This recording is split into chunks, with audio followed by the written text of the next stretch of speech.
Hey there, good morning good people. Welcome back. Hari ini kita bicara tentang uang, tentang money. Setiap Selasa kita bicara tentang uang, financial.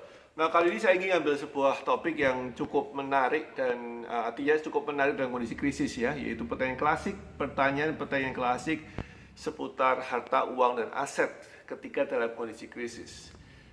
Pertanyaan yang sering diajukan atau pertanyaan yang sering saya baca di artikel-artikel adalah apakah seharusnya ketika krisis kita memegang cash lebih banyak?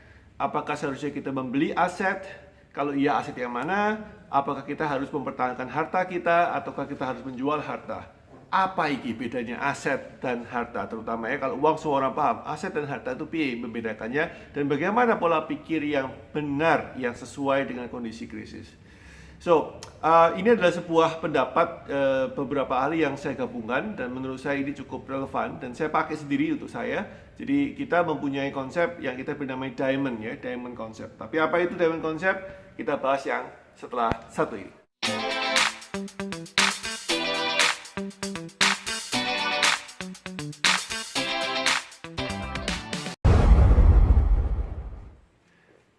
Alright, welcome back. Now, I think kalau cukup fair saya katakan tidak ada yang benar, tidak ada yang salah. Jadi semuanya pihak boleh berpendapat dan ini pendapat saya. Kebetulan saya baca beberapa buku dan artikel dan cari dari beberapa ahli, saya searching dari beberapa financial expert dan consultant yang menjelaskan tentang konsep harta dan aset.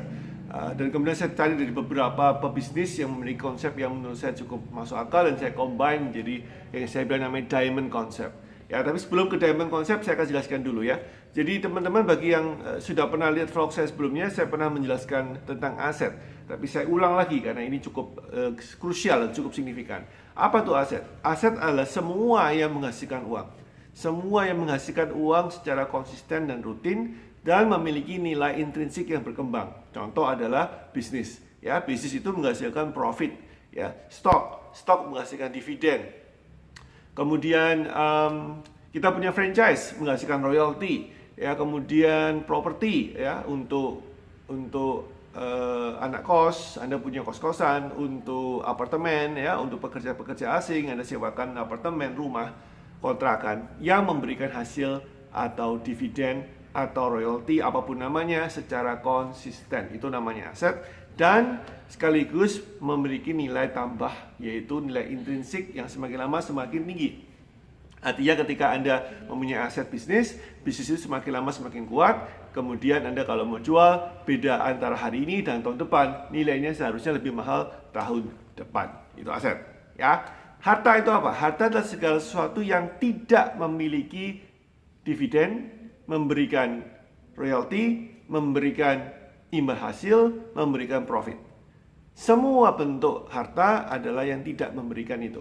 Nah, sekarang harta ada dua lagi, ya. Harta itu adalah harta yang memiliki nilai tetap dan naik, atau harta yang memiliki nilai turun. Ya, harta nilai turun itu artinya contoh adalah mobil. Mobil yang nggak diomprengkan loh ya, yang nggak di ojek online kan, yang tidak disewakan tentunya ya. Kalau mobil yang itu masuk kategori aset. Harta yang berhubungan dengan nilai yang turun, misalkan mobil mewah ya, yang dipakai untuk kepentingan pribadi. Harta yang turun juga adalah rumah ya, yang tidak disewakan, itu hartanya turun. Nilai tanahnya naik, asetnya tanah tapi rumahnya harta. Ya, asetnya tanah tapi rumahnya harta. Tanahnya aset tapi rumahnya harta. Oke, you get my point. Oke, kemudian uang, tentu semua uang Anda paham. Oke, kita bicara masalah harta dulu ya. Harta ada beberapa kategori. Pertama adalah harta yang berhubungan dengan nilai yang meningkat, yaitu namanya emas. Emas adalah yang paling populer dalam semua harta adalah emas. Ya, ada emas, ada berlian, ada barang-barang mewah, ada lukisan. Kalau Anda suka barang-barang antik itu termasuk harta. Ingat, yang kalau dijual lagi akan nilainya tinggi. Ya, harta ini kalau dijual lagi nilainya tinggi. Ini very simple. Kemudian kita masuk ke aset setelah ini yang lebih kompleks. Nah, harta ini tujuannya apa? Tujuan daripada harta ketika krisis sebetulnya adalah meng-counterbalance aset. Ya, meng-counterbalance itu menyeimbangkan aset. Maksudnya gimana, coach? Kalau Anda punya aset ketika krisis, ketika krisis, aset ini basic tidak menghasilkan. Contoh sekarang misalkan kondisi pandemik, PSBB, lockdown. ketika corona seperti COVID-19 seperti ini, maka bisnis Anda tidak berfungsi sebagai aset. At least dia tidak lagi memberikan dividen, tidak lagi memberikan hasil. Ya, IHSG turun. Beberapa perusahaan tidak lagi memberikan dividen, menahan sementara dividen atau imbal balik. Ya, properti ketika kondisi seperti ini mungkin yang kos-kosan nggak punya uang untuk bayar kos, sehingga Anda tidak mendapatkan nilai tambah sebagai hasil passive income dari memiliki properti kos dan seterusnya. Nah, harta fungsinya adalah meng-counterbalance, ya, menyeimbangkan, sehingga Anda akan menghasilkan dapat uang jika nanti Anda menjual harta Anda, jika harus. Bisa saya jelaskan di Diamond Concept. Nah, itu harta ya. Nah, hati-hati jangan terlalu banyak ngumpulin harta yang tidak memiliki nilai jual lebih tinggi dibandingkan nilai beli. Ya, jadi barang-barang seperti mobil mewah itu begitu Anda beli langsung turun. Ya, that's why orang kaya biasanya orang yang benar-benar secara mindset kaya membeli mobil mewah pun juga biasanya second. Nggak pernah beli yang first hand, tapi dia beli yang second hand. Ya, that's why mereka bisa mempertahankan uangnya untuk kepentingan yang lain. Oke, kita sekarang masuk ke dalam aset. Aset ada beberapa, ada banyak aset, tapi saya kategorikan menjadi 6. Ya, 6 ini sudah cuma 3, tapi 3 ini A, B, C, gitu ya. Ada A, B, C. Yang pertama, aset yang paling populer dan paling powerful adalah bisnis. Memiliki bisnis yang benar dan sehat ini mempunyai power seperti tenaga nuklir gitu ya, di mana Anda bisa mendapatkan hasil yang luar biasa. Anda invest mulai dari modal dengkul, mungkin tanpa modal atau modal sedikit sekali. Jika Anda kembangkan dengan baik, maka Anda akan mendapatkan hasil yang berkelimpahan. That's why sebagai coach, tugas saya adalah membantu pengusaha membentuk aset mereka yang paling utama yaitu bisnis untuk naik dan meningkat. Yang kedua adalah yang namanya properti. Seperti saya katakan tadi ya, Anda punya aset, Anda punya properti, Anda kontrakan, Anda kos-koskan, Anda apartemen, Anda sewakan, dan seterusnya, sehingga Anda menghasilkan hasil. Yang ketiga adalah stok atau saham, pasar saham, ya, di mana Anda mendapatkan dividen, Anda mendapatkan imbal hasil. Ya, kemudian ada yang keempat, ini kita bilang namanya kombinasi atau beberapa kombinasi.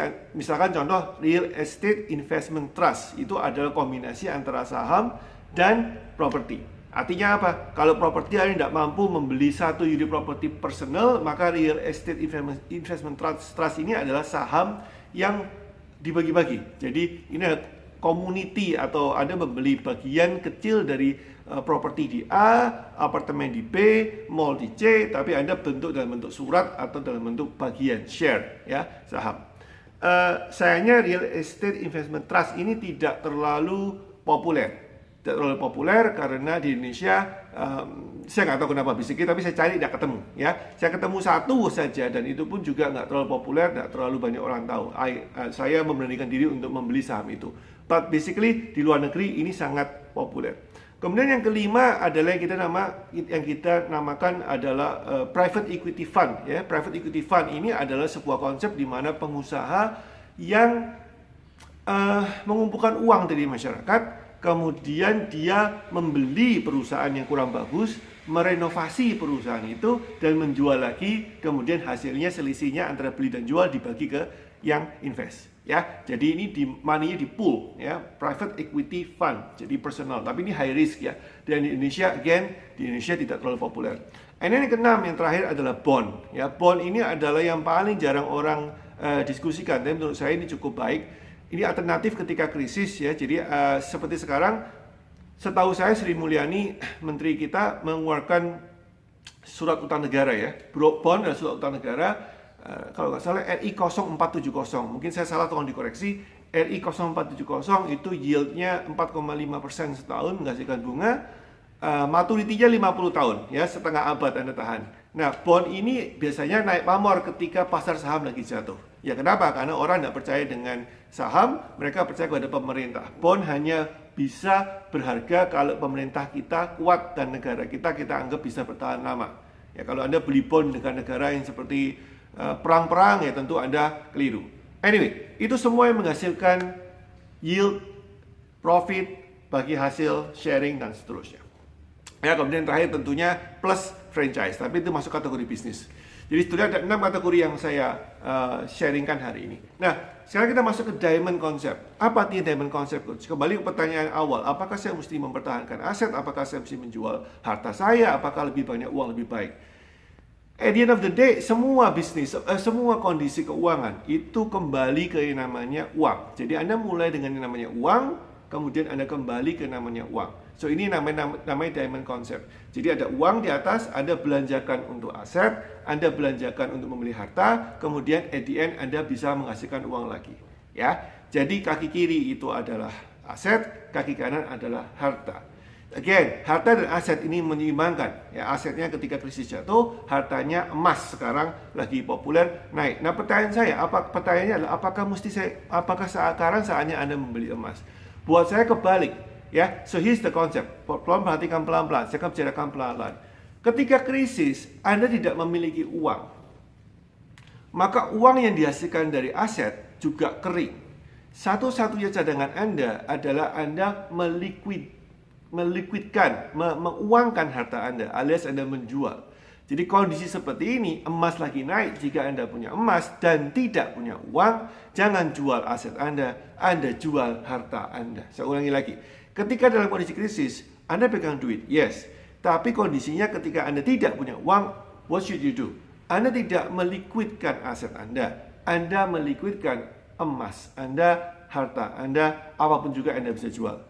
Ya, so here's the point. Anda mulai dari uang, uangnya Anda kembalikan untuk membeli aset, membeli harta, kemudian Anda kembalikan ke dalam cash, di mana uang dihasilkan melalui bagi hasil yield, profit dari aset, dan uang bisa Anda dapat dari menjual harta Anda. Ketika kondisi normal, Anda kembali lagi nabung, beli lagi aset, beli lagi harta, masuk ke diamond yang kedua. Ketika krisis, kembali lagi ada tutup diamondnya, Anda istirahatkan aset Anda likuidasikan harta Anda. Dan kembali lagi ketika kondisi baik, Anda cicil lagi, Anda beli aset, Anda beli emas lagi, kemudian dan seterusnya. Nah, kesalahpahaman biasanya orang adalah tidak menjual harta mereka ketika mereka dalam kondisi butuh uang, tapi mereka malah menjual sebagian dari aset mereka. Now, this is wrong. Ya, Anda justru dapat uangnya dari menjual harta, tapi tidak menjual aset. Asetnya nanti akan menghasilkan uang lagi. Ya, jadi itu muter lagi. Diagram diamondnya seperti itu ya, naik turun, uang, aset, harta, uang lagi, uang, aset, harta, uang lagi, dan seterusnya. Jadi seperti semacam gabungan dari diamond seperti itu. Ya, nah apakah beberapa aset bisa berubah menjadi harta? Bisa, dengan catatan aset itu menjadi harta jika dia tidak lagi berfungsi menghasilkan uang. Ya, contoh adalah properti yang sudah kelamaan tidak bisa menghasilkan yield ataupun hasil dividen karena nggak ada yang nyewa, maka dia bukan lagi aset, dia masuk kategori harta. Jadi bisa dijual, bisa. Cuma biasanya jualnya susah ya, karena dia tidak masuk kategori liquid, agak susah jualnya. Apapun juga, saham juga ya, saham yang tidak memberikan yield dividen itu masuk kategori harta karena dia bisa dijual. Ya, kalau kita misalkan saya mau melepas beberapa saham, saya cari saham yang tidak lagi memberikan hasil dividen sesering sebelumnya sehingga saya jual, karena itu masuk kategori berpindah ke harta, saya uangkan. Semoga ini jelas my friend ya. Uang awal, kembali, akhir uang. You start with money, you end with cash. You start with cash, you end with cash. Cash, aset, harta, cash. This is it guys. Semoga berguna. I see you tomorrow. Stay safe, stay healthy. Bye bye. Boom.